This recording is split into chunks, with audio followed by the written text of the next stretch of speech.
Et il y a un an, on a tous été surpris de découvrir un Mark Zuckerberg donc masculiniste, un Elon Musk faisant des saluts nazis, un Peter Thiel qui est en lutte contre la démocratie. Alors, on est sur LinkedIn, on a un peu cette image de Steve Jobs qui est un peu vénéré, on a cette image de la Silicon Valley, cool, bobo, démocrate. Et vous dites non, pas du tout. En fait, ce rapprochement entre la Silicon Valley et l'extrême droite, il est ancien et date d'ailleurs, vous le datez aux années 60. Est-ce que vous avez été surprise de voir en fait la génuflexion des techs devant Trump 2 ? Est-ce que c'est quelque chose qui vous a surpris ?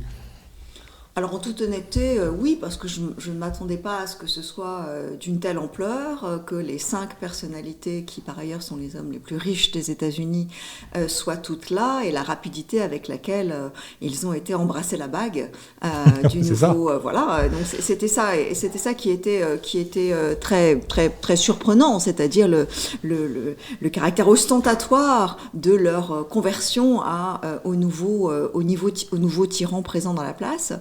Mais pour ce qui est de comprendre le fond de la motivation, j'ai été moins surprise.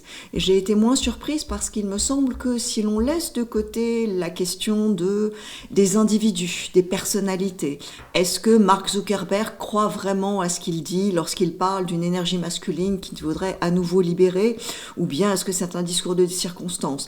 Est-ce que Tim Cook, qui était le principal conseiller d'Obama, qui était quasiment à droite de son bureau pendant que Obama était président, a eu subitement une conversion et qu'il est devenu trumpien. Je pense que plutôt que de se poser ces questions-là, il était intéressant de comprendre ce qui, dans la nature de l'industrie même et dans son rapport à l'État, a été dès l'origine une espèce de prédétermination jusqu'à ce moment-là. Et donc c'est pour ça que je reviens à la naissance, c'est-à-dire la Californie des années 60. La Californie des années 60, alors on va y revenir. Alors, dans votre livre, il est court, mais très dense, on apprend plein de choses, on apprend des choses à toutes les pages, c'est vraiment passionnant.